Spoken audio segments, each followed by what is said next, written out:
Je m'appelle Camille et j'aimerais vous raconter mon histoire. Si tu aimes, pense à t'abonner et liker. Passionnée de randonnée, je cherchais toujours de nouveaux sentiers à explorer. En parcourant la forêt, j'ai aperçu une petite grotte, à moitié cachée par la végétation. Intriguée, j'ai décidé d'entrer. En m'enfonçant, la lumière du jour a vite disparu. La grotte semblait interminable, et après quelques minutes, l'obscurité m'a envahi. J'ai décidé de faire demi-tour avant que la nuit ne tombe. Le lendemain, je suis revenue avec Lucas, muni de lampe de poche. Après 1 heure de marche sur un terrain escarpé, nous avons atteint l'entrée de la grotte. Après quelques minutes, le passage s'est resserré et nous avons dû nous faufiler en pas chassés pour continuer. Tout à coup, le sol s'est mis à trembler et s'est dérobé sous nos pieds, et nous avons chuté de plusieurs mètres dans un réservoir d'eau naturelle qui a amorti notre chute.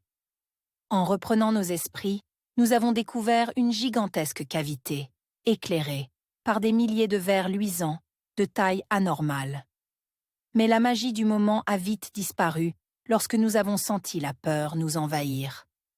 Une ombre s'est déplacée rapidement à proximité, et j'ai senti mon cœur battre anormalement fort. Soudain, un bruit sourd retentit, et la silhouette réapparut furtivement. Une créature à peine perceptible, mais clairement consciente de notre présence. « On doit sortir d'ici !» s'est écrié Lucas, l'adrénaline montant. Nous nous sommes mis à nager vers le bord, l'eau nous ralentissant mais nous offrant une certaine protection. En sortant de l'eau, nous avons rapidement réalisé que des sangsues luminescentes s'étaient accrochées à nos jambes. La panique m'a envahi à la vue de ces créatures, mais en frottant vivement ma peau pour les faire lâcher prise, j'ai remarqué quelque chose d'étrange. Mes égratignures semblaient guérir sous l'effet de leurs morsures. Après un moment d'émerveillement face à ce phénomène, la fascination a pris le pas sur la peur, et nous avons commencé à nous interroger sur le pouvoir de ces sangsues. Lucas a rapidement sorti un petit tube en plastique de son sac. Avec précaution, il a prélevé une sangsue, l'observant avec fascination. Puis, en se relevant, il a dit « Il faut qu'on trouve une sortie maintenant ». Nous avons commencé à avancer, déterminés à quitter ce labyrinthe, tout en gardant l'esprit occupé par la découverte que nous venions de faire. Peu de temps après, nous avons pris une galerie qui semblait prometteuse, mais j'ai réalisé que nous avions perdu toute notion de direction. Frustrés, nous avons continué d'avancer, mais chaque virage semblait nous plonger encore plus dans le labyrinthe.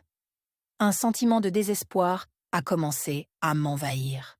« On est coincé », ai-je murmuré, regardant autour de moi avec inquiétude.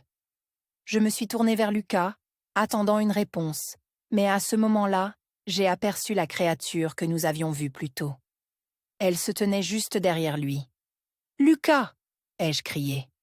Il s'est retourné rapidement, mais sans avoir le temps de réagir, la bête l'a attrapé avec sa mâchoire.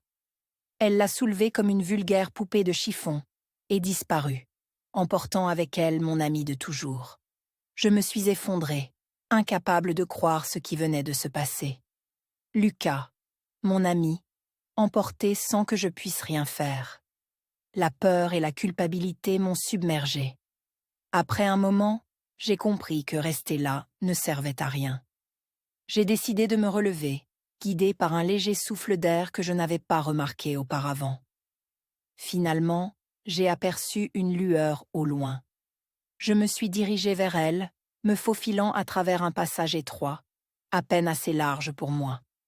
Je me suis précipitée dehors, la panique toujours présente dans mon esprit. J'ai couru, espérant croiser quelqu'un sur mon chemin pour me venir en aide. Mais alors que l'adrénaline redescendait, la réalité m'a frappée. J'avais perdu Lucas à tout jamais, emportant avec lui la découverte incroyable que nous avions faite ensemble. En m'effondrant sur le sol, j'ai pleuré sa perte, réalisant que tout ce que nous avions découvert ensemble restait derrière moi à tout jamais.